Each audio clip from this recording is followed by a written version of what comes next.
탁구를 하시는 분들이 평소에 리시브 연습을 많이 하지만 정작 중요한 시합에서는 기술 구사가 잘 안 되는 문제가 있습니다. 상대의 서브 회전 종류와 코스와 길고 짧음까지 정확히 판단한다는 건 많은 경험과 노력이 동반돼야 합니다.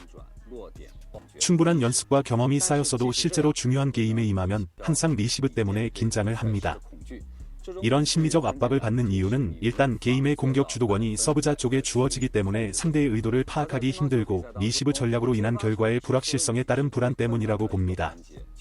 하지만 한편 상대를 사전에 파악해서 거의 의도를 완벽하게 컨트롤할 수 없는 이런 불확실성이야말로 탁구라는 대결성 운동의 큰 매력이라고 봅니다.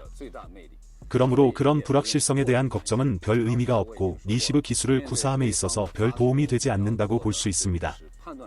그러므로 걱정은 내려두고 상대의 서브 구질을 제대로 파악하는 데 우선적으로 집중해야 합니다. 리시브를 잘하는 맞는 키는 존재하지 않습니다.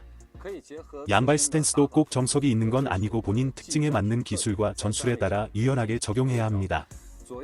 발의 위치 앞뒤 좌우를 필요에 따라 조절하세요. 단지 움직임이 전반적으로 부드럽고 매끄러워야 합니다.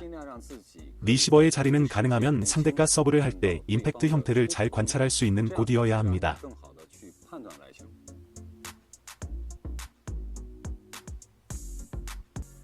선수들인 경우 리시브 자세가 선수마다 조금씩 다릅니다.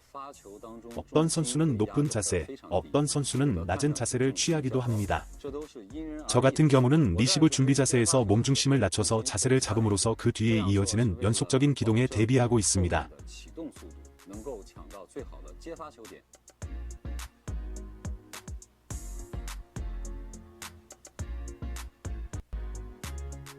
이번에는 라켓의 위치에 대해 알아보겠습니다.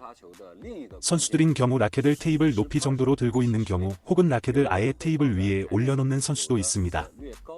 딱히 어느 것이 옳다는 정답은 없습니다. 본인한테 잘 어울리는 라켓 위치를 찾아가세요.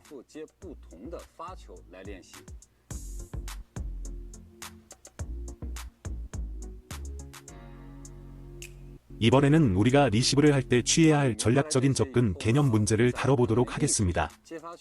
첫 번째로 중요한 것은 상대의 서브 회전을 타지 않는 겁니다. 회전을 타서 미스하는 것부터 없애야 합니다. 기본 미스를 일단 하지 않는 것이 목표이기 때문에 리시브 단계에서 선제를 잡거나 직접 득점하고 싶은 욕심을 버려야 합니다. 미스를 하지 않는 가장 쉬운 기술부터 구사하세요. 그 후 전술에 따라 다른 고급 기술을 습득해야 합니다. 일단 먼저 긴 서브와 짧은 서브를 구분해서 받는 방법부터 연습해 볼까요?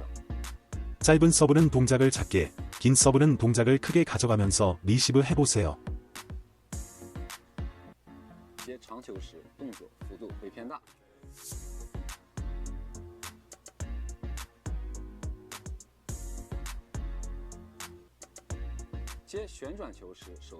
회전 서브를 받을 때는 일단 안전하게 먼저 넘기는 것이 우선이고 그 다음 차츰 다른 기술로 난이도를 높여갑니다. 몸의 움직임은 간결하고 효율적이고 작게 가져가야 합니다.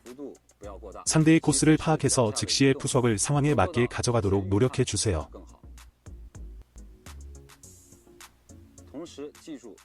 상대의 코스를 파악해서 즉시의 푸석을 상황에 맞게 가져가도록 노력해 주세요.